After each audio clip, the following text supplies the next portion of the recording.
Welcome to the Innovation Room, the space we explore the application of technology and AI in business, the practical and sometimes philosophical ideas shaping our future.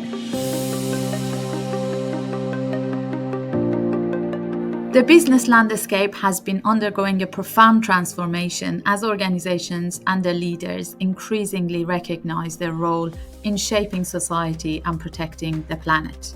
The pressure is for the focus to shift from purely financial matters to a broader sense of purpose, redefining what it means to lead and succeed in the society. And here comes the advancements of AI, raising the question of how relevant businesses of today will be in the future, and forcing businesses to reevaluate not only their strategies, but their deeper sense of vision and the value they create. AI is challenging organizations to move beyond incremental efficiencies and consider bold new ways to deliver value, whether that's through creating societal good, fostering sustainability, or solving seemingly intractable problems. Today, I'm joined by Sarah Gillard, CEO of Blueprint for Better Business. With decades of experience in retail and a mission to inspire leaders to align their business practices with societal good, Sarah brings a wealth of insight into this paradigm shift. I'm Somayeh, co-founder of Geeks. Join me in the Innovation Room with Sarah Gillard as we explore how businesses can look deeply into their purpose, navigate paradigm shifts, and leverage AI to reimagine their infinite vision and create a sustainable, impactful business that is fit for the future. Hi, Sarah. Very welcome to the Innovation Room. I'm so glad to have you here, and I really look forward to the conversation we will be having because we already had loads of interesting chats about this topic. Inviting me. I'm looking forward to it. So let's just start with you. Do a bit of introduction. Who are you, and how did you come up with this wonderful topic that we're going to try to dive into today? Well, I'm Sarah Gillard. I currently am the CEO of a charity called Blueprint for Better Business, which helps business leaders think about the role basically of their business in society and what sort of legacy do they want to leave? How are they contributing to society in some way? And just give them sort of time and space to think about it in a non-pressured way. But before then, I spent 25 years in the retail industry. So working at the kind of bleeding edge of commercial, competitive, disrupted industry. Quite brutal industry. Really brutal. Particularly, I guess the 25 years that I was there, the internet happened. So the disruption from high street, local shopping to suddenly global marketplace, total disintermediation, Amazon. It was a really significant shift for the whole industry. So I sort of lived through that and became interested in how different business models responded in different ways and without intending to necessarily had very different impacts on people, on long-term business success, on society more broadly. So I sort of became super interested in that, which is how I ended up where I am now, which is helping people think about the role that business has in society and intentionally shaping that rather than it being a sort of unintended consequence of the pursuit of the financial metrics, which are easy to measure. So that's what I do. And then about a day a week, I lecture or speak at, or I'm on a panel for, or talking about what this might mean for leadership and people who are currently in positions of sort of decision-making power, given the role that they're playing right now in shaping the future that we will all be part of. Yeah.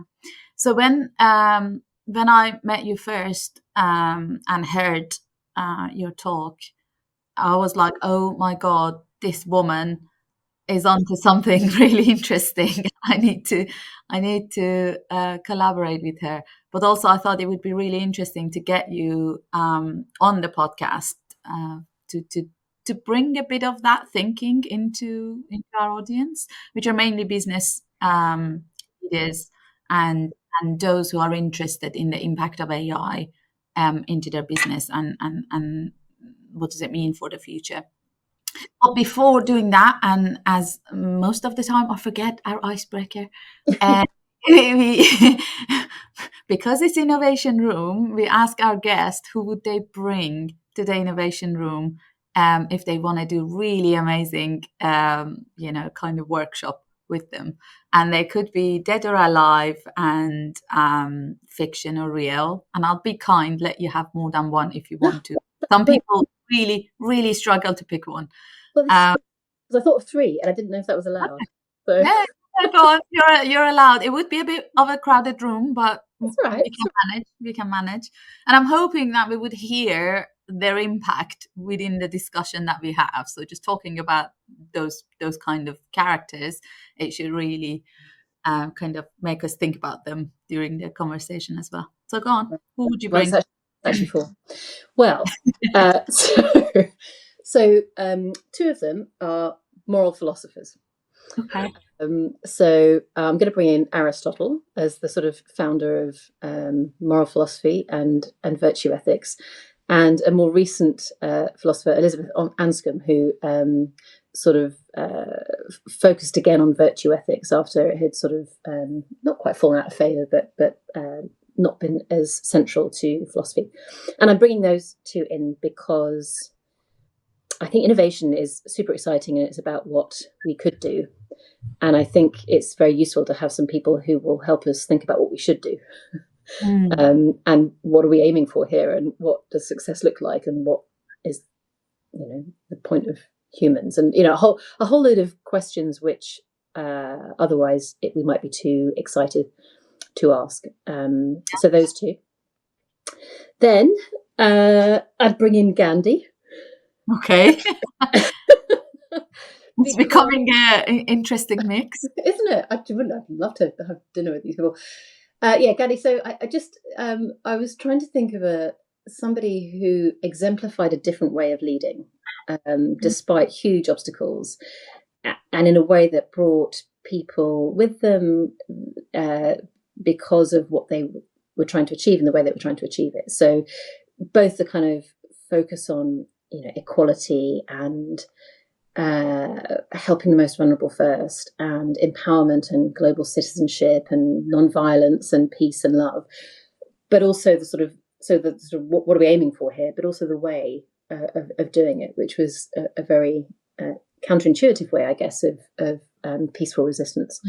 So I'd love to bring that sort of. Is it more the disruptive? Is it the more disruptive way of doing it, or innovative way of doing it, or is it more the conscious? It's the conscious kind focus on everybody, and everybody having a voice, and everybody being included, and definitely not the kind of winning at the expense of others. So it's yes, disruption, but disruption for what sake? For the sake of helping everybody move forward. So yeah, I mean, there's loads of disruptors, but I wanted to bring in somebody who had a sort of spiritual and human-centric and emotional, thoughtful way of disrupting. What fascinates me most about Gandhi is like the very, very long-term, patient way of thinking about the vision. And I'm like, God, you were patient. Yeah. So that's really an important element, that kind of patience and deliberation and just slowing down. I think the modern world is very busy and fast, and it feels like it's getting faster and faster and faster, which it is. And just the sort of centeredness and ability to create space to breathe and think and talk, I think, is critical. So Gandhi. And then I've got a magical one for my 4th one. So I don't know if I'm allowed to have invented a time machine, but I would like to bring in somebody who was born this morning. I don't know who that is, but just somebody who was born this morning, and then bring them into the innovation room when they're 25. So it's about to turn 2050. Probably telling us, you idiots, what were you thinking? Yeah, well, exactly. I want to know how things are panning out, and what the unintended consequences were, and what brilliant stuff's happened, and what stuff it would have been better to not do. And so, yeah, there you go. So very interesting, because I'm not surprised with your picks, because they are very reflective, and the topic we are talking about, it is a very reflective topic.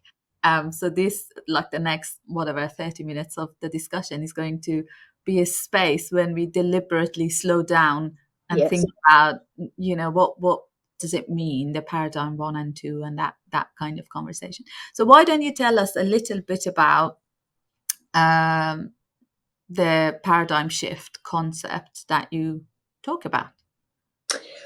Well, so it's a sort of simplification, really, of an awful lot of thinking that's out there at the moment around where are we at and where are we heading.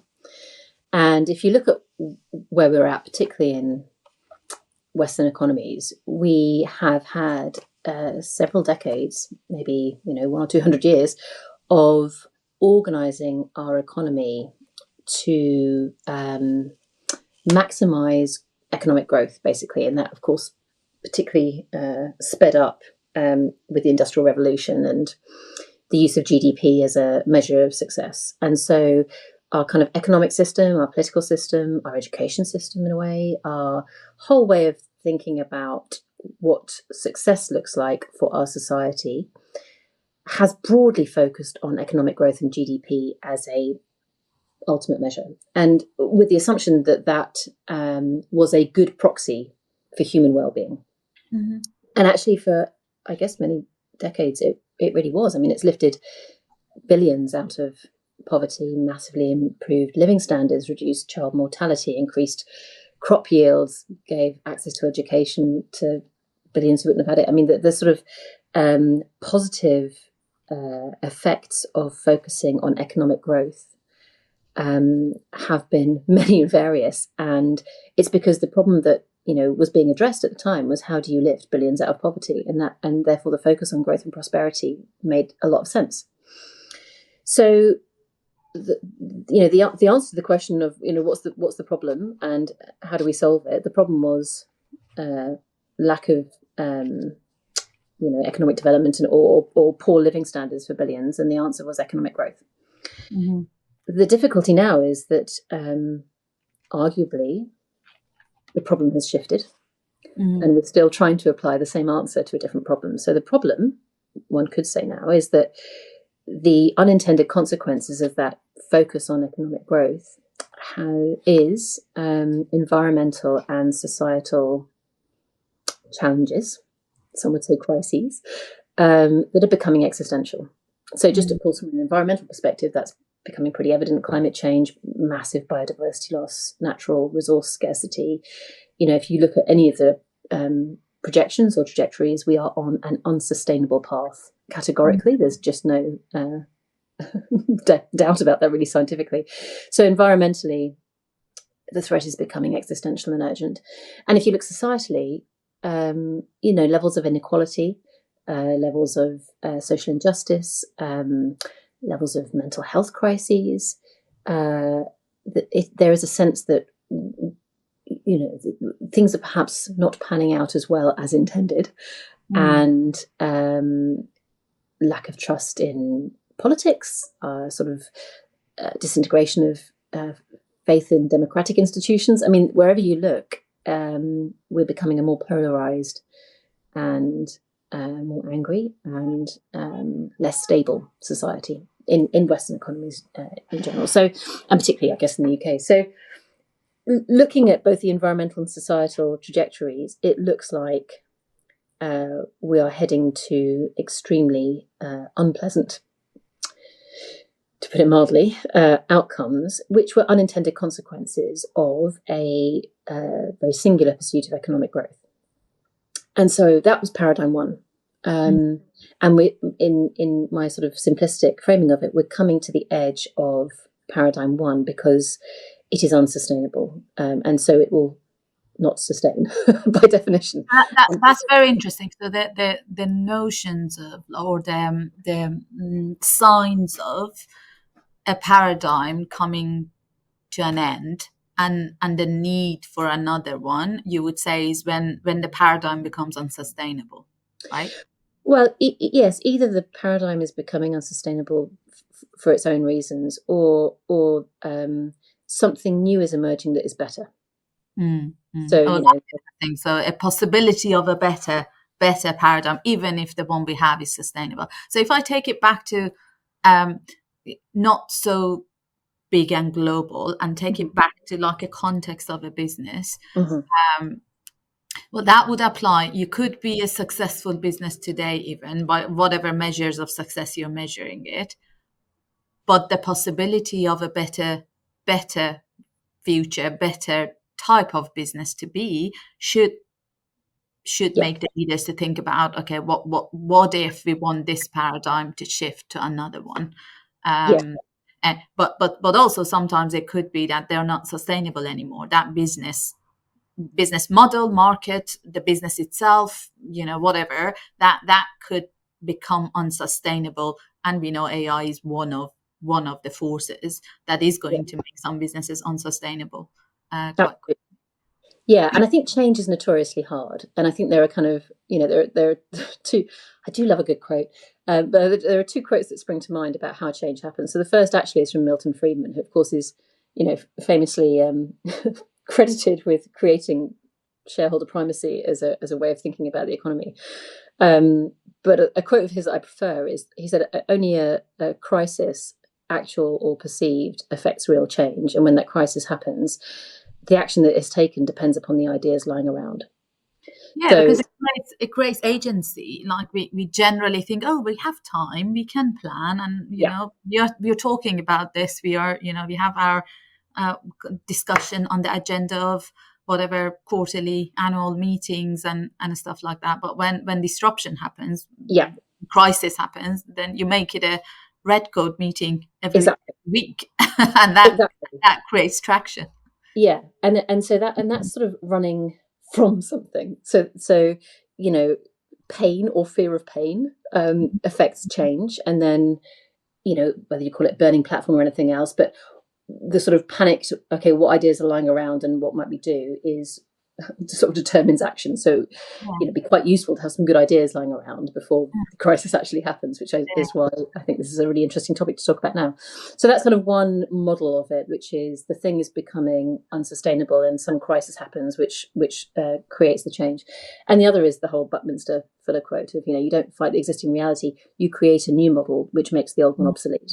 And I think, again, Talk about that a little bit more, because I think that's really really important. Because when you don't have something, so for example in the world of business, when you're doing a startup, there is nothing to think about, you just create something new. But most of the time, we don't have that luxury. We have a legacy, mhm, being in a country, being in a system of the world that works, being a business that we have. We have a system that is already working for some people, or mhm, for a lot of people, or for a few. mhm. But that system is working, and that is a massive blocker to people to even think about the new paradigm, because it is working. People are busy operating that system, and they're busy benefiting from that system, and the idea of change and new paradigm is quite like counterintuitive Yeah. for a system that works. I think that's really true, and I honestly think that's why we are struggling at the moment to shift our trajectory, because the visioning of something better is very difficult. So there's an awful lot of discussion around the problems that we have and how they're going to get worse, and that either makes people angry or makes them shut down Mm. and not look at it, because, as you say, it's much easier to sort of focus on the short term. It's less obvious that there's a big conversation happening about what does better look like and how might we get there. So what is a better vision of the future that isn't some kind of dystopian, apocalyptic Terminator stroke Mad Max stroke Mm. Big Brother, Mm. horror show in a burning planet? How are we collectively able to imagine a better future? And then the pull for that becomes so strong that we start using all of our creative genius and collaborative abilities and all the rest of it to start building that future. So it's a weaker pull ambition towards something positive. I mean, entrepreneurs have it, But in general, it's a lot easier to try and maintain the status quo, even if that status quo is kind of painful or uncomfortable. As long as it's not at crisis level, easier to stay in the status quo than begin to imagine what might be better. Yeah. And also specifically, it's going to be problematic if the paradigm 2, the people who are benefiting the paradigm 1 will not benefit as much in the paradigm 2. And they are the key people to imagine. If you're asking, so say, for example, we have a business that is going to imagine the future with AI and how they need to change. If the people need to envision a different vision for the business that doesn't include them, or this version of today of them is no longer relevant, this is a big ask. I don't know how many people are capable of thinking about, okay, I am the blocker, I am the person who has to change. My role, my responsibility, my remit, my authority will have to change for the business to be able to change. I think that's quite big. I don't know how many people have that capability to do that. Well, it is definitely challenging. And I think this, it comes down to, or what level do you start? So if you start at the kind of big global macro, what's the economy for? Mm-hmm. And imagine an alien coming down and saying, gosh, you appear to have designed an economy that broadly pollutes your earth, makes people miserable, and benefits some and not others, which causes all kinds of difficulties.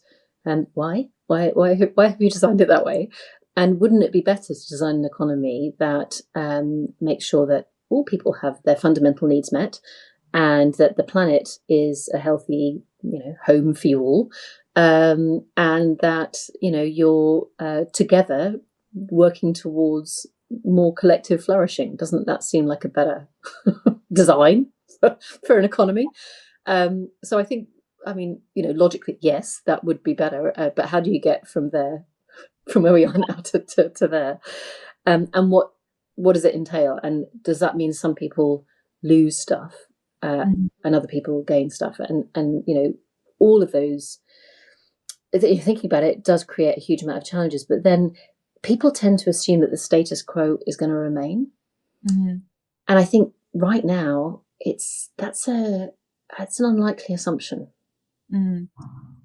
So if you might be amongst the sort of privileged at the moment, but in 10 years' time, in 15 years' time, if no one can breathe the air or drink the water or walk down the street without fear of being attacked, or operate in an economy that is driven by the rule of law because that's broken down, it's unlikely that your position of privilege is going to feel that great or even still viable. If you can't breathe the air and drink the water and walk down the street, what kind of life is that? So the status quo, I think, is, and that's why it's such an interesting time. We are nearing the edge of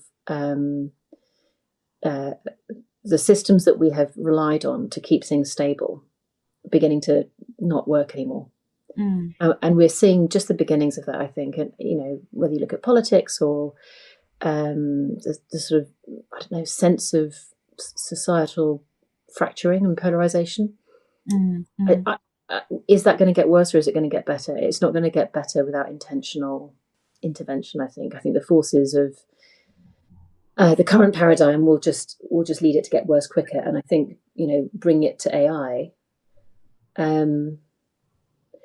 If you deploy AI on paradigm 1, we may get to the unsustainable end of paradigm 1 more quickly. So it may just accelerate the things that are already happening. Which is very interesting because, again, if I bring it back to the smaller scale of a business, they might think the current business model is still sustainable, or they have time to think of and react to the changes in the world. Whereas applying AI to it, that might make the end a lot closer. And of course, within the context, your bigger context you're talking about, that makes it also more concerning. But I want to go back to the way we measure success in whatever context, and come up with some examples and think if they do make sense. So I know there are not many countries who measure something else apart from GDP as a measure of success, or as a measure of communicating how well the politicians are doing and how well the country is doing. But I've heard recently, I can't remember which country was it, but probably Scandinavian country, because that's what they normally do. Somebody appointed, or it might be New Zealand actually, somebody appointed a minister for happiness. And they're like, we want to be able to measure the happiness of the people. And I was thinking, oh, that's interesting. If you start measuring the impact of, the government and even different organizations within the society, if they report on their impact, if we have a way of measuring human happiness, which I think you can break it down into like purpose, connection, joy, that kind of stuff, and they all together become, I'm not a psychologist, but I assume those kind of stuff contribute to one's and the society's happiness. So if we start measuring those and reporting on those and focusing on whatever we do, like, are we making humans happier? Or how many of humans are we making happier? That could result in a completely different paradigm and different way of thinking. And I think AI is giving us that ability to start thinking about those kind of different outcomes or returns on investment, if you like to call it. Yeah, I completely agree. And I mean, there are countries. So Bhutan is famously pretty much, I think, the only country which has been trying to optimize for the happiness of its citizens for some time. But many governments have been trying to measure the happiness of their citizens for a while. But GDP is quite difficult to displace. And I think, so I completely agree with you. AI could, it's a tool, as you often say, and it can be used for all sorts of different intentions, positive or otherwise. And I guess are we yet at a mature enough understanding of what it means to create a happy society to then deploy something as potentially powerful and effective as AI in its pursuit? Or are we still at a slightly less mature level where we still think GDP broadly is a good enough proxy, and therefore we deploy it in service of GDP growth? And to be honest, when I look at a macro scale or I look at a micro scale, the pressures on politicians or business leaders or anybody else who's in the current system of Paradigm One are intense in terms of short-term financial metrics.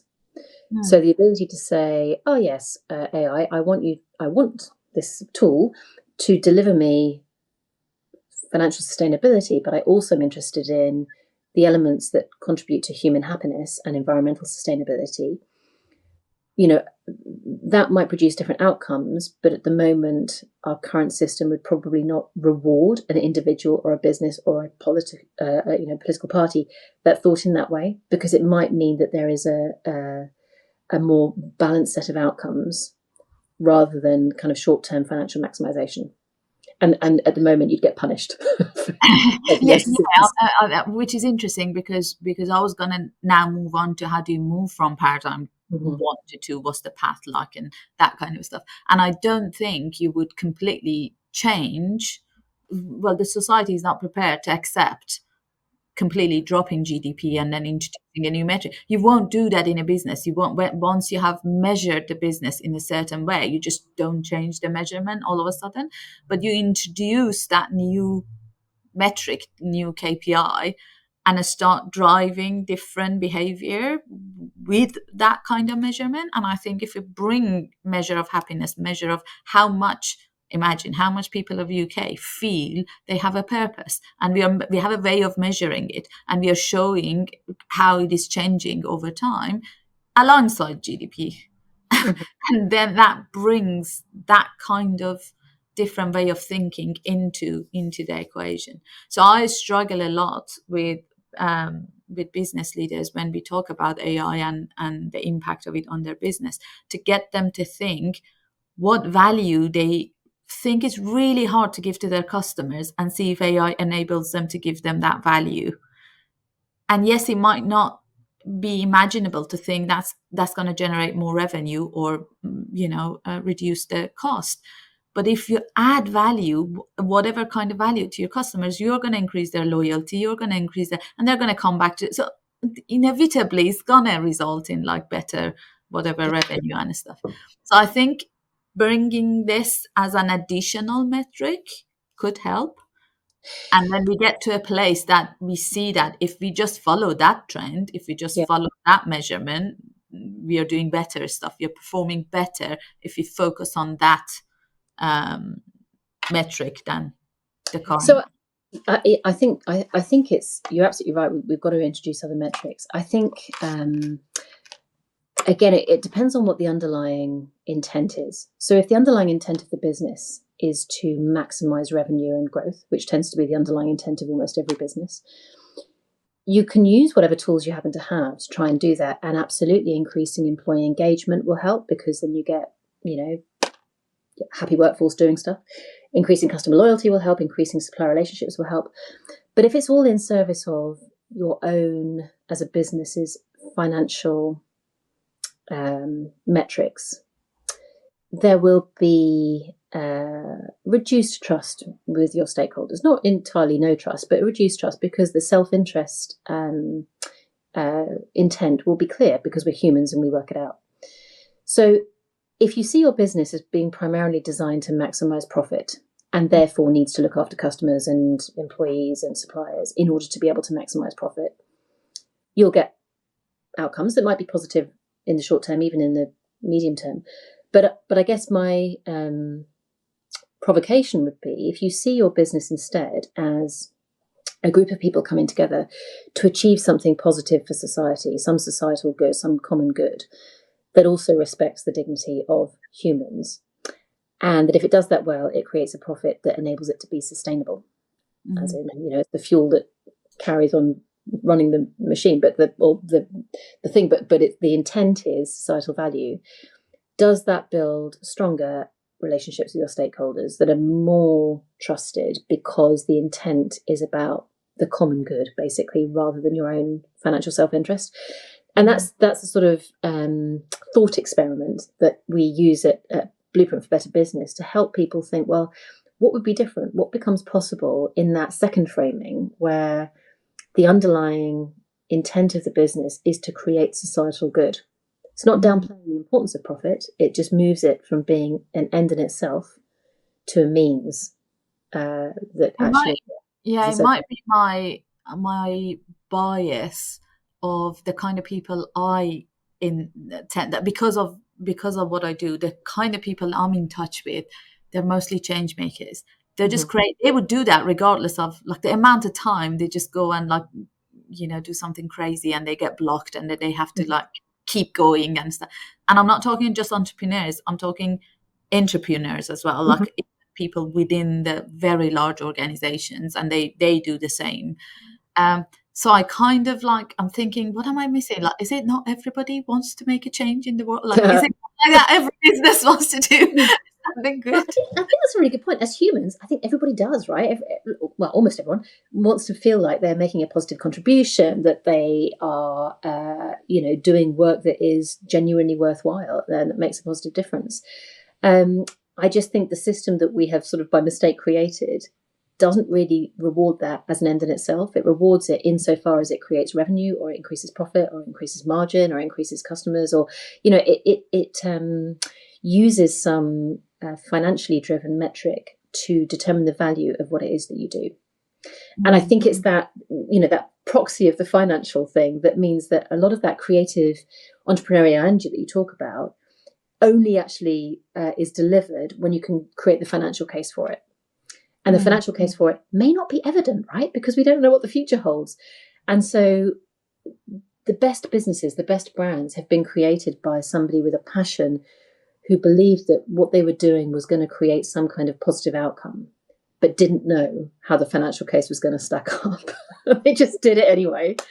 And that's what I'm talking about. And in large businesses in particular, that is often crushed because they're risk averse, and because, it's very difficult to make change inside a big business. And so if you do, you've got to be pretty sure that it's going to not lose anybody money, or it's not going to, make the investors cross or whatever else. So it becomes more hard, I think, in large legacy businesses to make these bigger pivots or changes unless you're able to prove the financial case up front. And that not only limits your ability to innovate, but I think also kind of narrows your scope of thinking.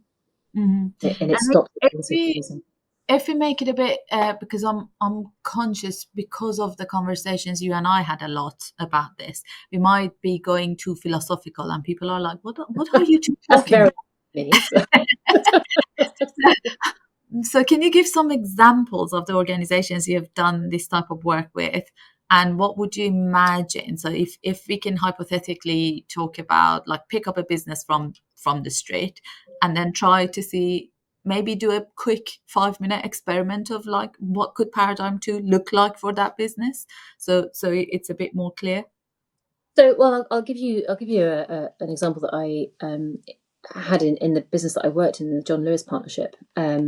So I worked in various aspects of the organization, in the commercial bit, in the strategy bit, in the people bit. And when I was in the strategy bit, which was a while ago, a few years ago, we were once again discussing how to diversify the income streams of the John Lewis Partnership, because it has the John Lewis and Waitrose brands, which are obviously retail's profit margins were getting smaller and smaller. And so there had been many discussions over the years about, well, how might we diversify? And at the time, there were about 400 stores. We owned a lot of them, and there was a housing shortage, still is in the UK. And so very rationally, the idea came up time and time again that we could build flats on top of the stores as a build-to-rent project, which would create a long-term income stream. It would sweat the assets. It would, de-risk our portfolio, blah, blah, blah. A load of really thought through, cognitively sensible, rational, financially sound, strategic ambitions. Been talked about for about 10 years. Never did it. Right. And then we started doing the work on purpose inside the organization. And the team that was looking at this build to rent project began to look at it through a purpose lens and say, well, if we didn't just look at this through what's the return on investment and what's the kind of income stream look like, and, if we looked at it through a purpose lens of why would we enter this market, what kind of societal good might we create, they started looking at it differently. So they said, okay, what are the problems with renters? What are the problems that renters face? They face instability. They don't necessarily have a great relationship with their landlord. They want perhaps to save for a home long term, but are not able to because of the price of rent. What might we do to challenge that? What's the problem in terms of environment of buildings? Well, massive concrete and, carbon and da-da-da. What might we do to raise the possibilities of the most environmentally brilliant buildings that are being built at the moment? What about communities? What is the impact of having a load of build-to-rent properties in the community? What might we do to enhance community cohesion and create common spaces and ways of the community to interact and build relationships? And what about jobs? What kind of jobs might this create, and how do we make sure that it enhances social mobility and creates apprenticeships and enables people to, pursue their career dreams, whatever else. So they started looking at it from all of these different stakeholders' points of view, including the long-term environment and, 10 years, 20 years, 30 years, what might the impacts be? And that ability to begin to think about what is the mutual value that's being created here energized the team, right? So they started having way more interesting ideas around what could be possible. And so strategically, it became a more interesting proposition and more differentiated than just a kind of normal build to rent. It meant that the plans for how they were thinking about it became much more expansive and imaginative. Their engagement scores went up. People were getting super enthused and wanted to join the team. And then it also meant that external investors started getting interested in a way that previously they hadn't been. So if you look at that as a case study and go, if you just look at it through a purely maximizing the short-term financial lens, mm, made sense strategically. Nobody did it. Nobody was enthusiastic about it. It just didn't get off the ground. You look at it through a purpose Do you know lens, and why? Do you know why it wasn't done? well, who knows? Because it made financial sense. I think honestly, like a lot of stuff in business, it comes down to human behavior, and nobody loved it. Nobody felt passionately enough about it because it was simply a financially sensible thing to do. But actually, as soon as you tap into the intrinsic motivation of people, where they go, look at all of the lives that we could impact in a positive way if we did this, that becomes intrinsically motivating, which is a way more powerful motivator than extrinsic motivation of, bonuses or promotions or whatever else. A sense of pride and feeling like you're making a positive difference and that you're having a good impact on other people is hugely motivating. And that was the difference. So I think, we like to think that we're rational, logical beings, but actually so much of what we do is driven by emotion and the fact that we're social beings. So, tapping into... It's so very obvious to me because we love stories. We are storytellers. We love stories. We have always done that during the whole human history, like from the cave to Colosseums to we just love to create a really good story and sit around and talk about it. So no wonder that if you tap into purpose and what is the story that is going to be told about you and your legacy and your contribution, everybody gets more excited. Definitely. Absolutely. And it also helps create that image of this better world that we were talking about, this paradigm too. Imagine if we did genuinely live in a world where the planet was flourishing and biodiversity was growing and every single human being had their fundamental needs met and had the ability to live lives of autonomy and freedom and pursuit of happiness and all the rest of it. What would that look like? Now, that I guess is the forever human struggle. But it feels important that we should keep that in mind as we think about something like AI that could get us wherever it is that we're going faster. It's probably quite useful to make sure that wherever it is we're going is somewhere that we collectively want to go.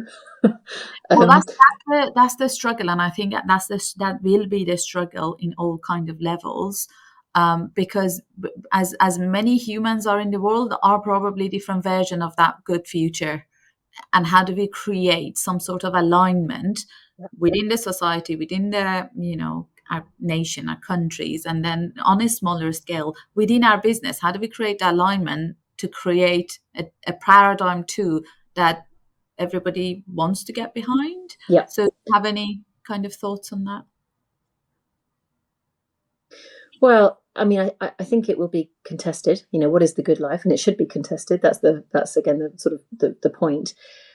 I suppose the important things are, how are we including different voices in that discussion? So how is it not just the people with the power and the technology and the resources who are deciding what the good life is and then imposing it on others? Because that really never pans out well. So who's included in the discussions, and how are we making sure that all different voices are heard?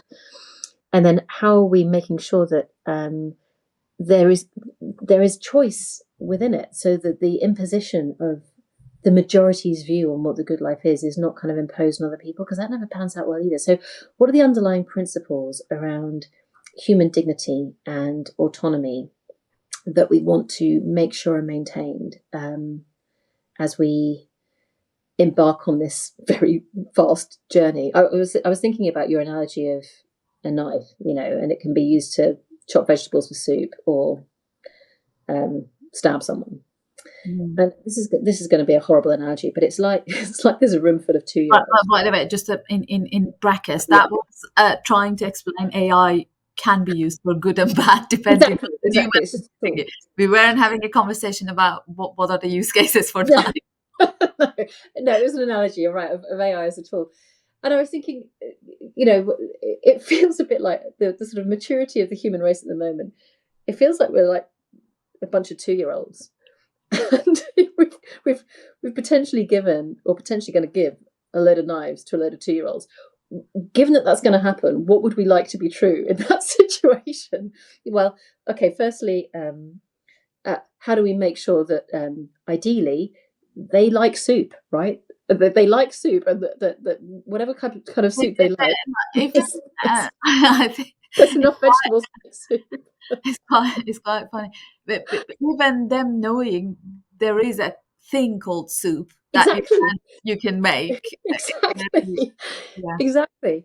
And then putting some vegetables around so that hopefully they use the knives on the vegetables in order to make the soup. So I think there are things that we could do that try and help this go in the right direction. And another thing is, how sharp are the knives? Let's try and make them as blunt as possible. Mm-hmm.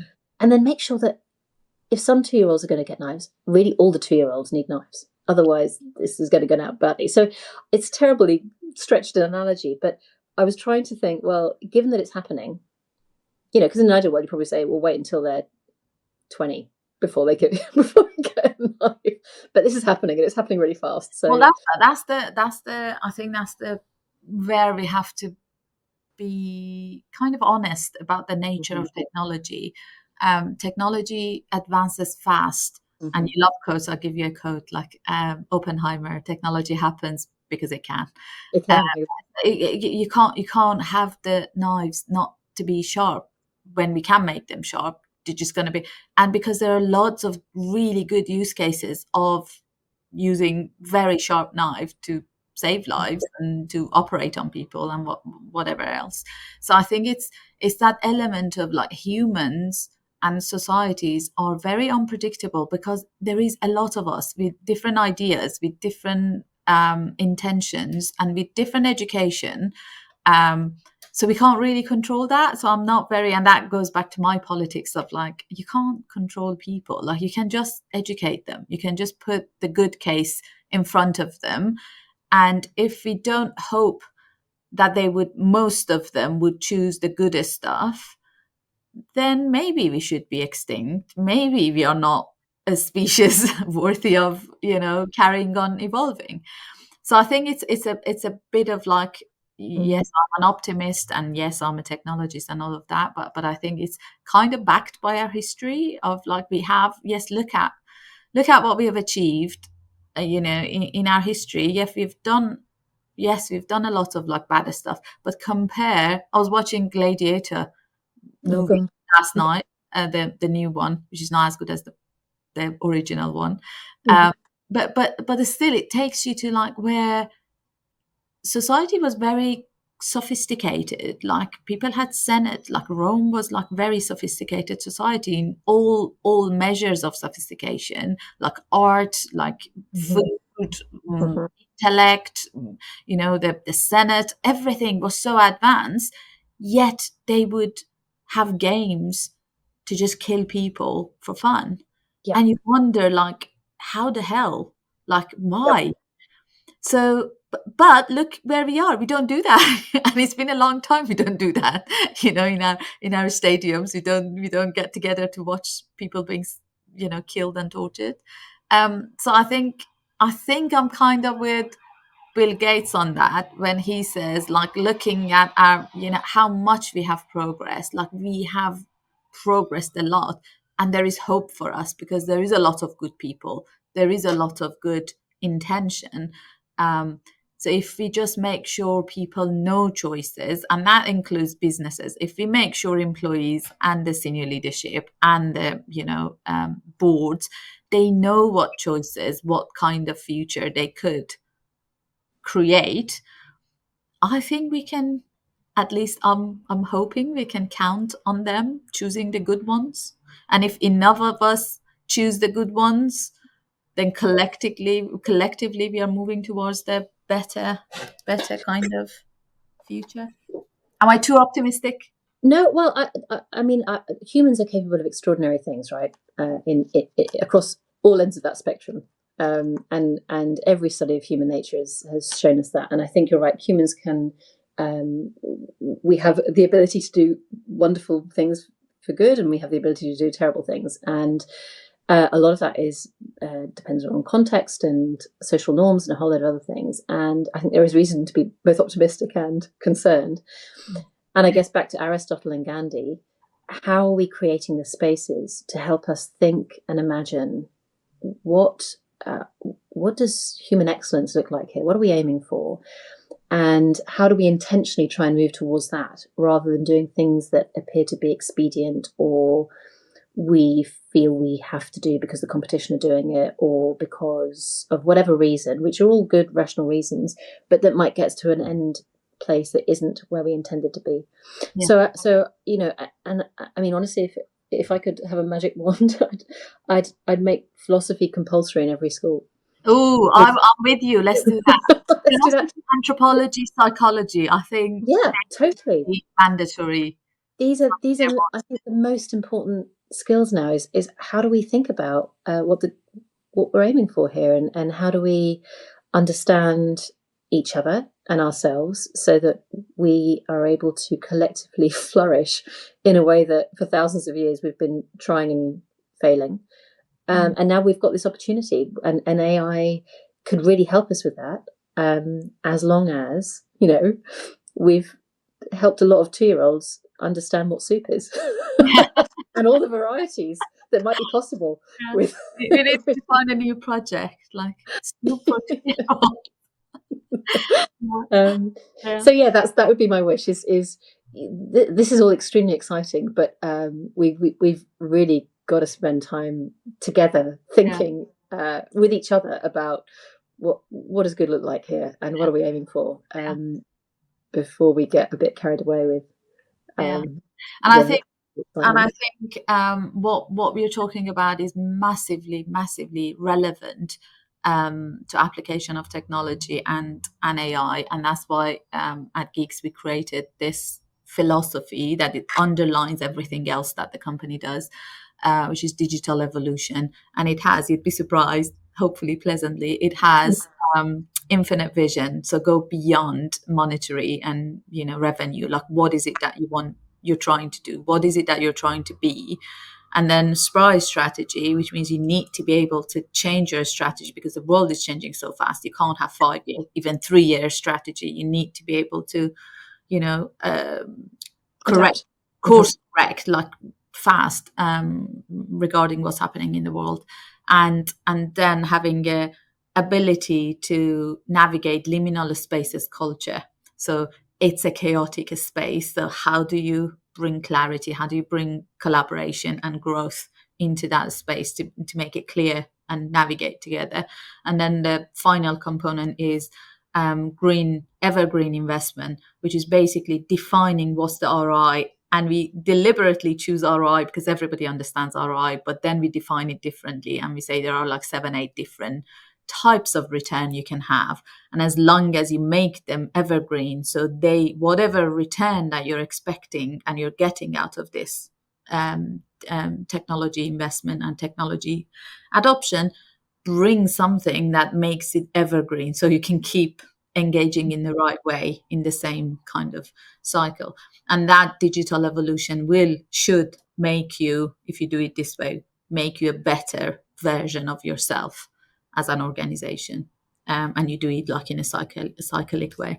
So I think it's very much the same sort of stuff that you're talking about. We try to break or define paradigm twos really in really small incremental way. So won't take them to like, let's create like a really amazing company because it becomes too unachievable. We try to tell them, what could you be in 12 months that would be different enough that you could say like, we are a different version, and it's something you really want to be and you really want to get behind, and let's try to see how technology can create that. And I think that I'm really fan of thinking that way when it comes to AI being part of technology evolution of any company, and thinking about what let's think a bit like bolder about what could you be with AI, rather than we just more and we just make more efficiencies and we just do the same things just faster. We don't want to do that. Like, what's the point? Exactly. And I love that. And I think what's so interesting is so many organizations, if asked, what could you be in 12 months time, would only be able to define that as, oh, well, we're currently number 4 in the market, we want to be number 1. or we're currently 23% of the customers say we want to be 53. What they define it in terms of scale or bigger than or whatever, rather than we want to help more people with X. The kind of what's the actual end result of the thing that is you do. Like there is this problem in the market, nobody has solved it, and we want to solve that problem. We want to be the company who solved that specific problem, in 12 months. Yeah, definitely. Yeah. So like you and I can talk forever. To wrap up, give us a gold last advice that you have for businesses and leaders who want to engage with this kind of paradigm shift thinking. So, I guess the most simple way is to say, really think hard about why is the world a better place as a result of your business succeeding? And then how is it that you can use AI and whatever else in order to make that come to pass? And also think about what might be the unintended consequences of that.